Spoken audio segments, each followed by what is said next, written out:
Cristo nos redimió de la maldición de la ley, hecha por nosotros maldición. Nos dice esto el apóstol en Gálatas, capítulo 3, versículo 13.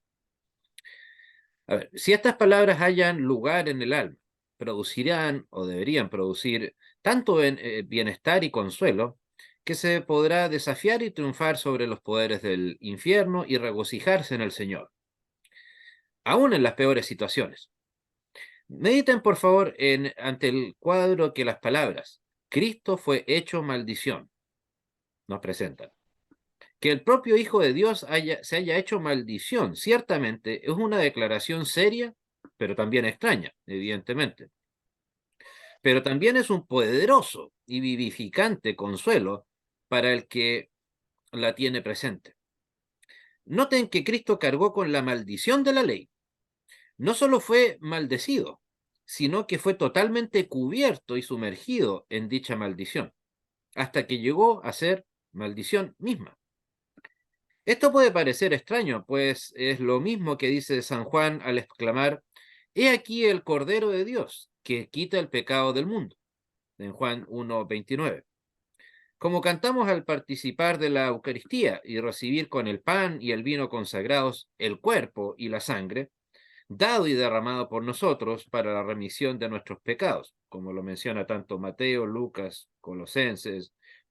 Lo mismo dice más atrás, siglos atrás, el profeta Isaías.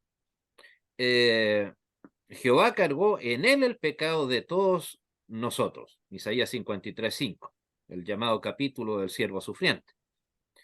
Y llevó el pecado de muchos, en el versículo 12, dice más adelante. Así, este es un texto en el que nunca podemos reflexionar y pensar demasiado. Cristo fue hecho maldición. La segunda expresión sumamente importante a tener en cuenta es por nosotros, por nosotros. Eh, Todo el énfasis de este texto recae sobre esas dos pequeñas palabras, por nosotros. Por sí mismo, Cristo ciertamente no tuvo necesidad de ser hecho maldición, no lo necesitaba. Eh, Durante toda su vida, toda su existencia humana, él fue completamente inocente, santo y justo. Eso es evidente, ¿no? Fue hecho maldición porque se hizo cargo de nuestros pecados, incluso de los que aún no habíamos ni siquiera nacido en aquel momento. De acuerdo a las palabras de la ley, los grandes criminales deben ser colgados de un árbol como malditos de Dios. En Deuteronomio 21, 22 y 23 lo menciona. Por eso Cristo debió ser alzado en una cruz. Había cargado con las culpas de los pecadores y criminales. Y no fue tratado como un criminal cualquiera, sino como el peor de todos. Eh, Porque representó a todos los pecadores y criminales juntos. Porque ante Dios, evidentemente, todos somos pecadores y criminales. Así, ante Dios debió ser lo que todos nosotros debiésemos haber sido. O sea, haber nosotros pagado el valor de nuestras transgresiones como si fuésemos eso, delincuentes, malhechores. Como está escrito, al que no conoció pecado, por nosotros Dios lo trató como si fuera el pecado mismo. Pero insisto con esa frase, por nosotros. Si no, no tendría nada de esto, no tendría sentido alguno.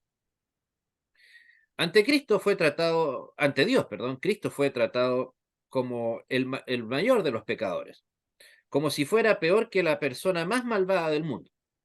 Pues al ser el sacrificio por los pecados de todos los hombres, ante Dios ya no era una persona inocente, libre de culpa, como es el Hijo de Dios en sí mismo. Se presentó ante el juez supremo como el peor pecador, soportando y llevando en sus espaldas los pecados de Pablo, que anteriormente fue Saulo, el blasfemo, perseguidor e injuriador, como lo dice primera de Timoteo 1:13, o también los de Pedro, que negó a su propio Señor, los de David, que cometió adulterio y asesinato. Sí, los pecados suyos y los míos, los tuyos y los de todas las personas, sin excepción alguna. Porque todas las transgresiones que cometimos y todavía cometemos diariamente usted y yo, y todo lo demás, fueron transferidas a Cristo. O sea, esa deuda que debía haberse cobrado en contra de usted, en contra de mí, le fue el día de la crucifixión, le fue cobrada a nuestro Señor y Salvador Jesucristo. O sea, y todos los demás, insisto, se le entregó todo esto al Cordero de Dios de manera tan real y válida como si Cristo mismo los hubiese cometido. O sea, Él pagó de la misma manera en que si ustedes o yo, o si hubiésemos sido los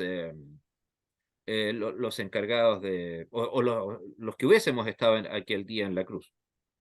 La diferencia, evidentemente, es que nosotros ni siquiera habríamos podido cargar con nuestros propios pecados.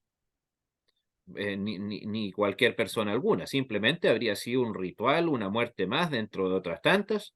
Después de todo era bastante común para los romanos asesinar gente inocente, inocente ante la ley romana, por cierto, principalmente como una manera de amedrentar, de asustar, ¿no? Para decir, cuidado que si no eres un buen ciudadano, no pagas bien tus impuestos, puedes terminar ahí colgado en esa, eh, en esa misma situación y el que termina colgado fuiste tú. Bueno, Cristo se hizo cargo tan verdaderamente de nuestros pecados que como si él mismo los hubiese cometido. Por otra parte, todo lo que él hizo y sufrió en nuestro lugar nos fue adjudicado a nosotros de manera tan real que vale o tiene el mismo valor si lo hubiésemos cumplido y pagado nosotros mismos. O sea, el beneficio, así como Cristo pagó el precio en pleno lugar nuestro, suyo y mío, el beneficio o bendición, para hablar en palabras cristianas, la bendición del fruto de ese sacrificio lo recibe usted y lo recibo yo. O sea, no fue adjudicado, como lo digo, de manera real, que vale como si lo hubiésemos cumplido y pagado nosotros mismos. Esto es lo que San Pablo quiso decir al afirmar, al que no conoció pecado, Dios lo hizo pecado por nosotros, para que nosotros fuésemos hecho justicia de Dios en él. Y cuando dice, si uno murió por todos, luego todos murieron. Segunda de Corintios 5. De estos textos que acabo de mencionar, podemos comprender lo que significa la expresión por nosotros. Hecho maldición por nosotros. Gracias a la inefable misericordia de Dios y al eterno consejo redentor del Padre, Cristo efectuó un cambio inmensamente favorable para nosotros. Él se llevó lo que era nuestro. ¿Y qué es lo que es por derecho propio nuestro? El pecado, la maldición y la muerte. Y nos dio lo que era suyo. Por otro lado, justicia, vida y bendición. Y por tanto, la salvación eterna. Piensen en eso. Nos quitó lo que era nuestro, la maldición, la muerte, el pecado. Pero nos dio justicia, vida, bendición, vida eterna. Un extraño intercambio que hizo nuestro Señor Jesucristo en favor de nosotros. A nuestro querido Señor le costó muchísimo llegar a ser maldición en nuestro lugar. Fuerte clamor y lágrimas, sudor y sangre, tortura y muerte en la cruz como si fuera un gusano y no un hombre real, como lo menciona el Salmo 22:6. Todo esto debía suceder para que llegase a cabo, tuviese lugar nuestra redención. Y él superó todo esto gloriosamente. Así pues, el apóstol declara que Cristo nos redimió de la maldición de la ley. La ley antes era solamente, si bien permitía la salvación, pero luego de un complicadísimo sistema de sacrificios que eran muy difíciles de cumplir, que ameritaban una perfección que ningún ser humano era capaz de tener. Y que más encima era un sacrificio absolutamente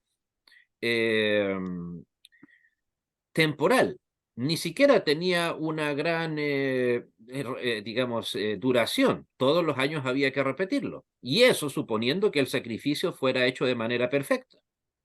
Recuerden que el sumo sacerdote llevaba el cordero al lugar santísimo solo una vez al año, detrás del velo, y para saber si es que el sacerdote no estaba pertinentemente santificado, el sacerdote, ¿qué pasaba con él? O el sumo sacerdote, moría.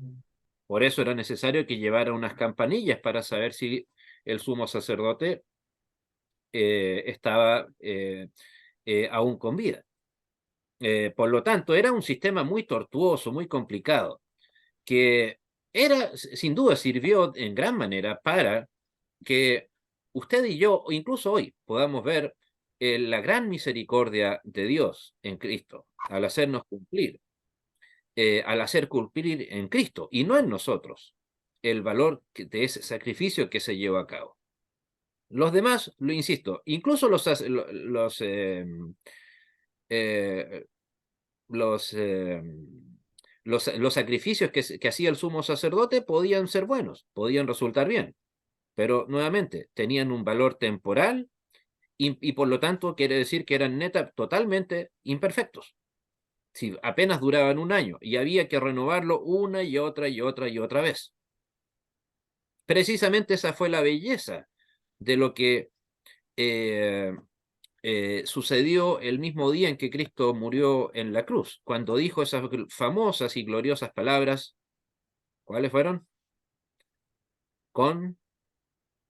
Consumado es. O sea, ya no era necesario otro sumo sacerdote, aunque eso ya había dejado de existir muchos siglos antes.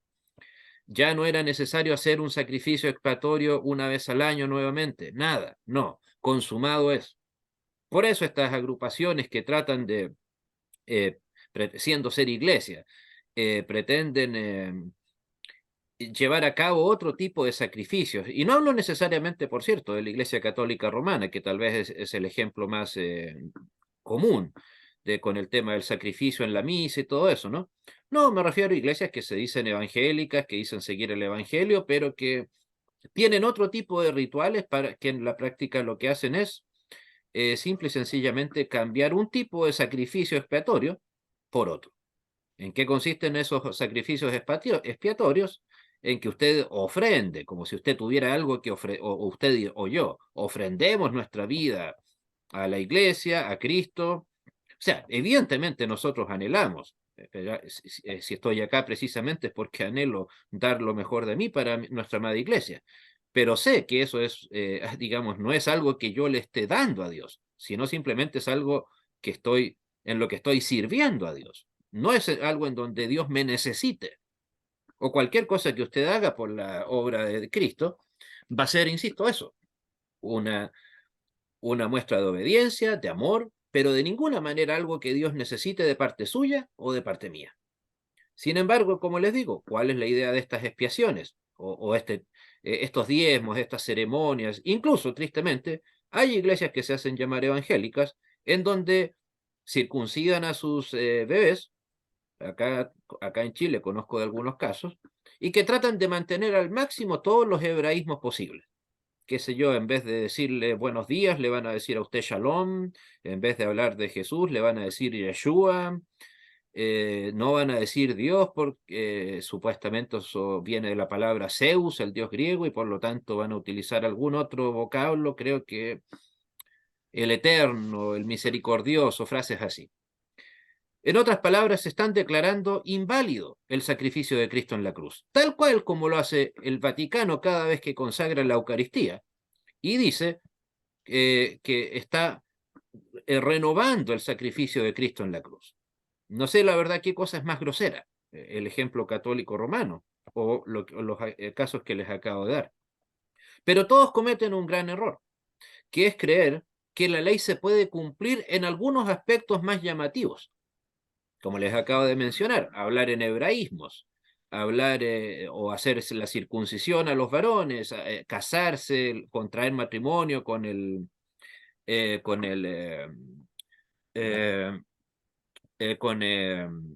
haciendo todo el ritual judío que se menciona en el Antiguo Testamento. Pero la ley, precisamente eso era lo complejo de la ley. La ley o se cumple en su totalidad o es como que no se cumpliera nada. No era que uno pudiera decir, es que cumplí el 80% de la ley, por lo tanto, soy un cumplidor de la ley. No, para eso precisamente estaba el Cordero de Dios, el Cordero Pascual. Para que ese Cordero cumpliera la ley en lugar nuestro, de la persona, del judío de aquella época. Por lo tanto, creer que por hacer un par de ritos, de ceremonias, etcétera, vamos a tener una vía espiritual superior, insisto, es nuevamente llevarnos de vuelta al judaísmo de la época bíblica, que precisamente fue dejado de lado con motivo eh, de precisamente aquella tan bella frase, consumado es. Precisamente todo eso fue parte de lo que se consumó aquel día. No nos dice, por cierto, que se nos redimirá cuando nos hayamos vuelto suficientemente piadosos, fieles o santos, en el sentido moderno del término santo. No, Cristo ya nos redimió el día que fue hecho maldición por nosotros. Esa santidad que usted y yo necesitábamos, esa fidelidad que usted y yo necesitábamos, esa piedad y amor que nosotros necesitábamos, Cristo la dio en nuestro lugar. Por eso, cuando los peores hombres y las más viles personas fueron a Jesús, implorando su piedad y queriendo ser suyos por el resto de sus vidas, inmediatamente obtuvieron ¿qué cosa? Algo que obviamente cualquier creyente anhela. La gracia. Obtuvieron la gracia, o más bien la recibieron como regalo gratuito de parte de Dios. Y fueron recibidos como si no existiese la ley. Y como si jamás hubiesen pecado. Tus pecados, recuerden las palabras de Cristo nuevamente en la cruz. ¿Cuáles palabras de perdón Cristo dijo en la cruz? Perdónalo, Señor, porque no saben lo que hacen. ¿Y cuál es la otra? ¿Una que dirigió a alguien, expresamente a alguien? Ahora estarás conmigo, Hoy estarás conmigo en el paraíso. O sea, literalmente le perdonó sus pecados. Y ahí nuevamente, por cierto, un versículo que nos sirve para hablar de que Cristo es verdaderamente Dios hecho hombre, porque solamente Dios puede perdonar los pecados. Y ahí Cristo está declarando el perdón de los pecados de ese ladrón en la cruz. Y no hubo de por medio, si lo piensan, ni sacrificio, ni diezmo, ni cumplimiento de la ley, no, nada. ¿Qué es lo único qué es lo único que hubo en ese intermedio? Única y exclusivamente el corazón arrepentido del pecador penitente, que fue capaz de darse cuenta de su pecado, que fue capaz de pedir perdón por él, reconocer su pecado, y gracias a eso Cristo le dio el pecado no a largo plazo, no con una serie de condicionantes, no, hoy estarás conmigo en el paraíso. Ya quisiéramos escuchar esas palabras nosotros, ¿no? Esta es la razón entonces por la que también todos nosotros, cuando nos acercamos a Jesús, de la misma manera, inmediatamente somos justificados y salvados. Pero, insisto, pensemos de qué manera se acercó el ladrón en la cruz. No solo arrepentido, también humillado. Evidentemente en la cruz no iba a estar ahí el soberbio, todo pomposo, haciendo una lista de mira lo bueno que soy yo, mira todo lo bueno que he hecho yo. Incluso primero, él se arrepiente al decir, nosotros estamos justamente crucificados. Cuando el otro ladrón lo comienza a increpar y le dice, sálvate. No, el hombre actuó en humildad, en humillación, antes de que recibir el pecado, perdón, el perdón del pecado. No estoy diciendo que nosotros tengamos que autoflagelarnos. El perdón es una cuestión que Cristo nos da de manera directa y por lo tanto interna. Si usted evidentemente ha cometido un pecado contra su prójimo, cristiano o no, y bueno, ha de ser mejor que haya perdón de pecado, o sea, una manifestación externa del perdón de los pecados, que es lo ideal, por cierto, pues bueno, es bueno hacerlo. Si hemos cometido un pecado públicamente, lo lógico, en justicia, en amor a Dios y en amor al prójimo, es que hagamos qué cosa, que ese pecado sea, pues, que se proclame que ese pecado ha sido llevado a cabo de manera pública también. No en el sentido humillatorio del término, por cierto, no, nuevamente, o sea, no estoy diciendo que haya que autoflagelarse y qué sé yo, pararse en la parte más alta de un templo y decir, hermano, hermano Arturo, sabe que he pecado contra usted y por lo tanto necesito que usted me castigue. No se trata de eso.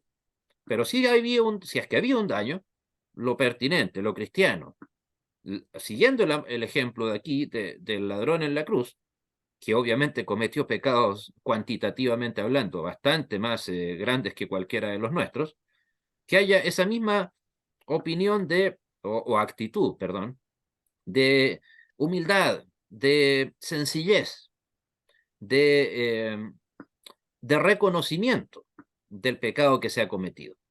Es más, si lo piensan, ni siquiera hace una enumeración de los pecados que él llevó a cabo.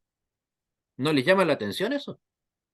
Simplemente, ¿qué es lo que importó para Cristo?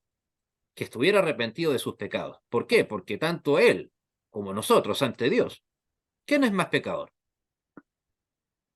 El ladrón en la cruz. Usted, yo, etcétera. ¿Quién es más pecador? Todos.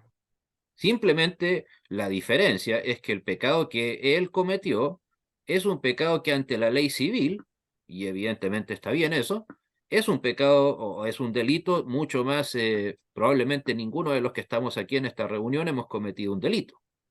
Eh, no, espero que no, pero no, esa es la diferencia con esta persona, que esa persona sí cometió un delito, que ignoro si amerita o no la pena de muerte, independiente de la opinión que tengamos de eso. Eso no es el punto. Pero, insisto, acercarnos a Dios y al pedir perdón con esa misma actitud de humildad, no de soberbia al estilo del otro, la otra persona que estaba ahí en la cruz. Piensen en ese caso. No se mencionó, yo hice tal cosa, ¿sabes qué? Tal vez me merecería tu perdón. Así que por favor dámelo. No, simplemente él pidió perdón.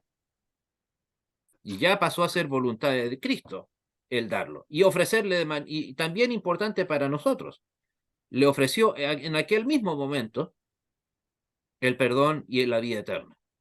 Hoy estarás conmigo en el paraíso. No le habló de un purgatorio al estilo católico romano o un espacio de silencio como enseñan los autoproclamados testigos de Jehová. No, simple y sencillamente le ofreció la vida eterna. De manera, insisto, completa y sin excepción alguna. Bueno, esta es la razón entonces por la que también todos nosotros, cuando nos acercamos a Jesús de la misma manera, inmediatamente somos justificados y salvos. Perdón, lo repetí. Por medio de la fe en Él recibimos la única justicia reconocida por Dios, la que fue adquirida por o para nosotros, no por, recuerden, la justicia de Dios fue adquirida no por nosotros. A veces esas palabritas nos pueden jugar muchos errores, problemas. Justicia de Dios adquirida para nosotros. Para darles un ejemplo tal vez un poco más trivial, es como saben, soy profesor del área secular y un alumno, y si, aunque el punto es que estaría mal que yo lo hiciera, pero si un alumno me dice, ¿sabe qué? Cometí una falta en la clase y decido que según el reglamento escolar, eh, este alumno debe ser sancionado. Y otro alumno, un alumno que ha tenido una conducta intachable, me dice, ¿sabe, profesor? Quiero tomar el lugar del castigo de este otro alumno, de mi compañero de curso, y que me castiguen a mí y que él quede impenitente, que él no reciba castigo. Es algo no muy distinto a eso. Insisto, la diferencia es que nuevamente esto va a ser obviamente algo temporal, imperfecto, mientras que la justificación, la santificación y obviamente la vida eterna que Cristo nos da es algo perfecto y eterno. y que gracias a Dios Cristo nos ha entregado. Por tanto, Dios desea que aceptemos este maravilloso y eterno tesoro y creamos que Cristo nos redimió de la maldición, cosa que sin duda tuvo su máxima expresión. Aproximadamente en el año 33, en la historia que hemos comentado en esta breve meditación, cuando Cristo dijo, consumado es. Amén. Amén. Amén. No sé si tienen alguna pregunta.